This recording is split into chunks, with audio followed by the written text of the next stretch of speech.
Hi, welcome back po sa my Green Studio channel. Before we talk about our video for today, please watch this short environmentalism video. This is the Masungi Geo-Reserve.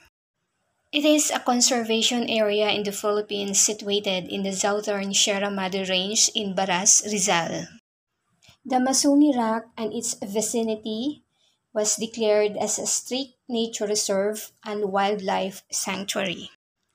It has been a popular destination for hikes and day trips from different places and started development towards geopark status.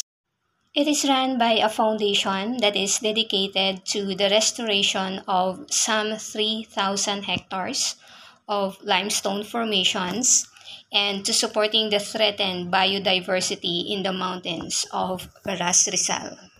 I'm inviting everyone to visit the place and let's help protect Masungi Geo Reserve.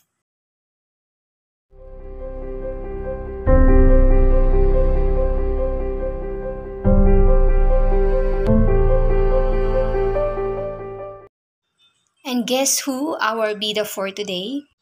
Siya po isang aktor na sumikat mula late 40s na tubong Bacolod City, Negros Occidental.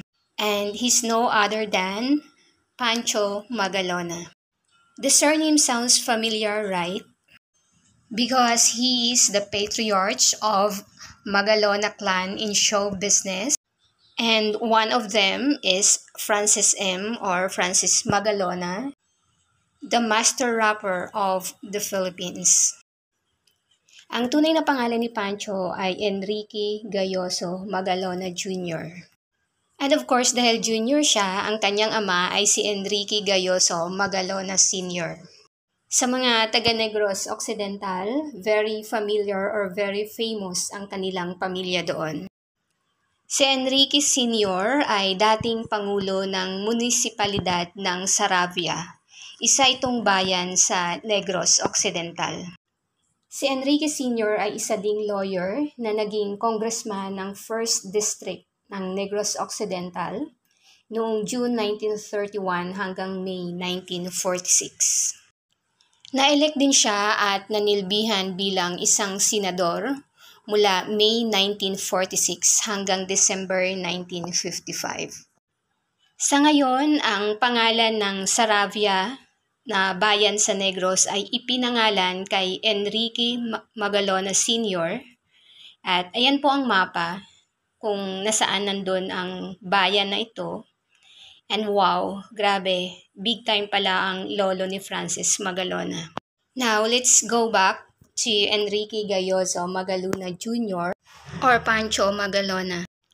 Ang ina naman ni Pancho ay ang may bahay na si Consuelo Gayoso. Siya ay ipinanganak noong January 22, 1922 sa Bacolod, Negros Occidental. Ang pamilya Magalona sa Negros ay kabilang sa mga elitista na kadalasan ay mula sa pamilya ng mga Kastila na nanatili dito sa bansa. Hindi gaya ng ibang mga artista na bata pa lang ay nasa showbiz na, si Pancho ay nagtapos muna ng pag-aaral sa eksklusibong paaralan o universidad. Nagtapos muna siya ng isang kurso sa Ateneo de Manila University bago siya nag-artista. Sa edad na 25 years old ay pinasok na ni Pancho ang mundo ng pelikula noong 1947. Ngunit isang taon bago siya gumawa ng una niyang pelikula ay ipinakilala muna siya sa palabas na opera na Prima Donna na pinagbidahan ni Jovita Fuentes. Si Jovita ay isang soprano singer na naparangalan sa ibang bansa, lalo na sa Europa dahil sa kanyang mga pagtatanghal sa opera. Si Jovita din ang kauna-unahang mga awit na ginawaran ng National Artist for Music. Si Pancho ay nirekomenda ni dating First Lady Aurora Quezon upang makasama sa palabas ni Jovita Fuentes. Ang unang pelikula ni Pancho ay may pamagat na Makislap na Bato at produce ito ng Malayan Films ni Jose Nepomuceno. Narito pa ang iba pa niyang mga pelikulang nagawa noong mga late 40s nung nag-start siya sa showbiz.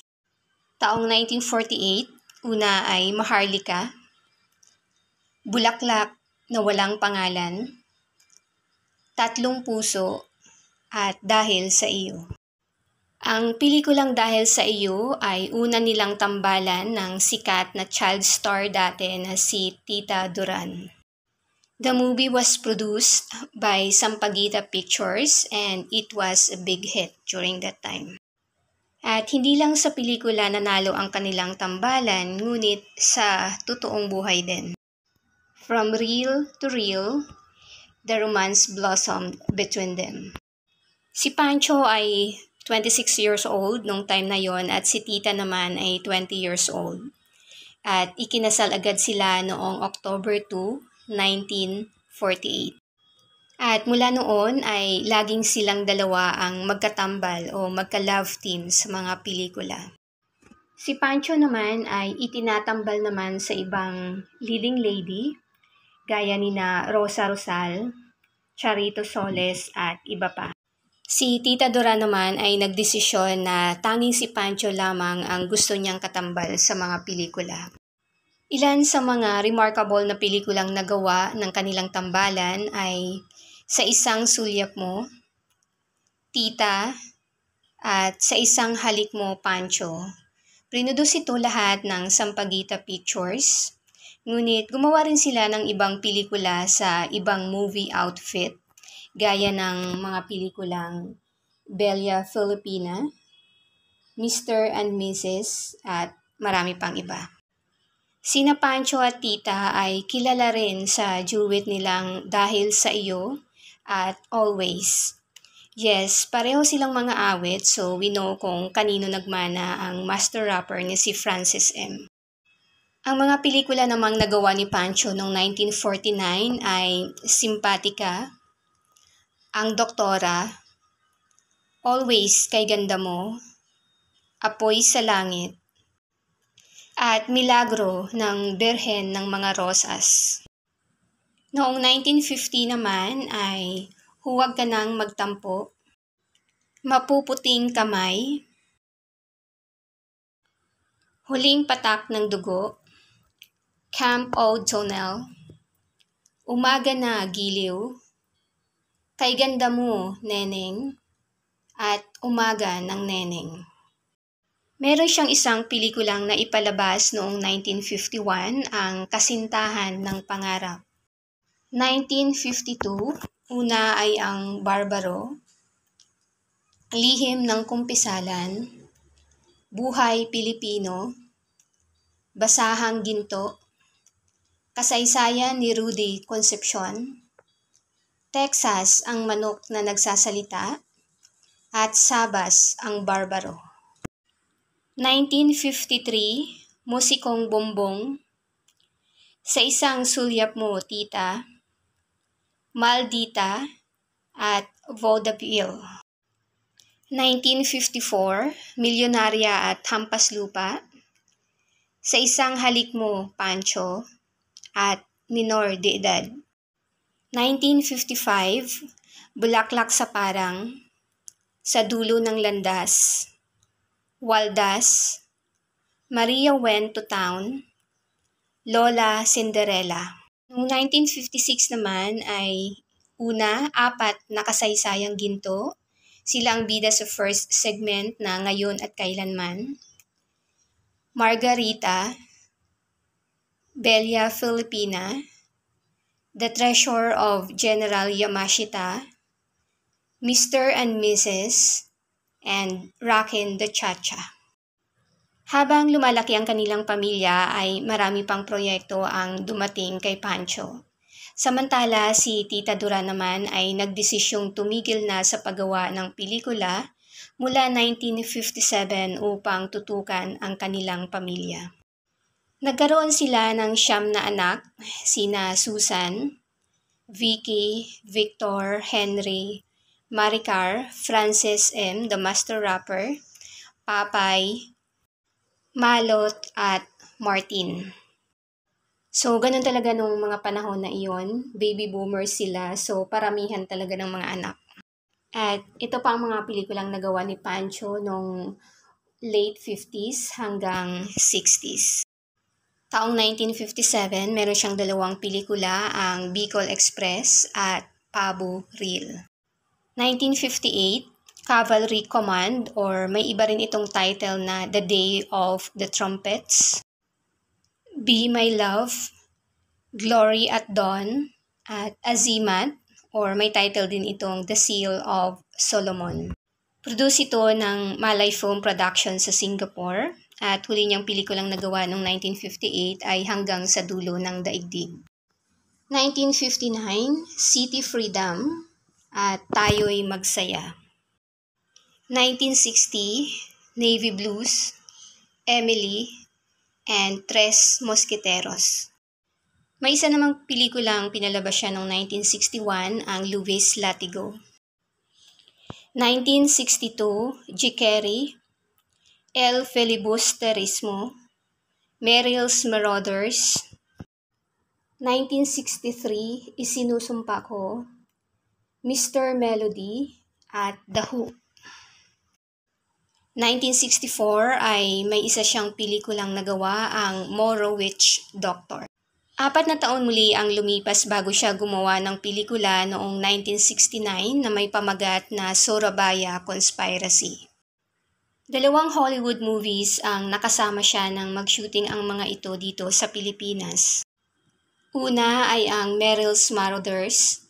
Shooting ito noong 1961 sa bansa sa Clarkfield, Pampanga.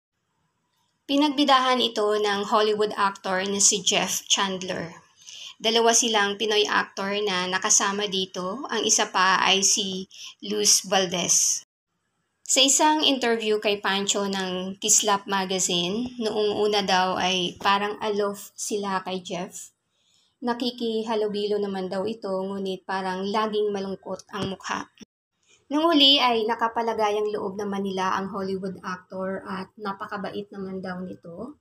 At lagi ring sumasali sa kanilang joke at nakikitawa ng napakalakas. Sa despedida party ng pelikula ay dumalaw pa si Jeff sa bahay nila ni Tita at naki-video okay pa hanggang madaling araw. Ngunit namatay agad si Jeff Chandler bago pa man maipalabas ang kanyang pelikula noong 1962. Sunod na Hollywood film na ginawa niya ay may title na The Hook na pinagbidahan ni Kirk Douglas at ipinalabas noong 1963. Narito naman ang ilan pa sa mga pelikulang nagawa ni Pancho bago siya na maalam sa showbiz. 1970, People or A Film for Dying. 1976, Sakada at Bitayin si Baby Ama. 1977, 50% Down. At 1983 ay ang Bundok ng Susong Dalaga. Ang Bundok ng Susong Dalaga rin ang comeback movie ni Tita Duran pagkatapos ng 27 taong pamamahinga sa paggawa ng pelikula. Naparangalan din si Pancho ng FAMAS Award Best Actor noong 1958 para sa pelikulang Sa Dulo ng Daigdig. We could say that he started the showbiz path for the Magalonas. Sumunod naman ang kanyang anak na naging master rapper na si Francis M. at ang mga anak nito ay mga naging artista din. Ang kanilang pag-iibigan ni Tita Duran ay siyang ehemplo ng salitang forever. Yes, it does exist. Dahil sa malakas manigarilyo ay nagkasakit ng emphysema o sakit sa baga si Pancho at namatay siya sa Lung Center of the Philippines noong April 1998 sa edad na 76 years old. Ang kanyang mga labi ay nakahimlay sa Loyola Memorial Park sa Sucat, Parañaque, katabi ang puntod ng kanyang unang yumaong asawa na si Tita Duran. Sana all know my forever. Sana all love conquers all. Truly, love cannot be found where it does not exist, nor can be denied where it does. True love emanates within us. nandito lang siya sa puso natin. Love and marriage are really complicated things. It is not just about the feelings. It is both a sacrifice and commitment to build a future with someone we are willing to give our all. Sana we are all wishing na sana yung love story din natin is Mala Pancho Magalona at Tita Doran din. How we wish. And one thing that I really admire about Pancho Magalona is, finishing his course at Ateneo de Manila University before joining showbiz. A good education really helps someone to have that good decision making in life. A fulfilled life is not all about the money that we can earn in this lifetime. It is all about the journey, and I think the most memorable one that we can have was during school days when we build friendships and relationships with classmates, friends, and professors. Sa mga minamahal nating kabataan, kung mabigyan kayo ng magandang edukasyon ng inyong mga magulang, grab it and enjoy it. Salamat po sa panonood at suporta. Hanggang sa muli.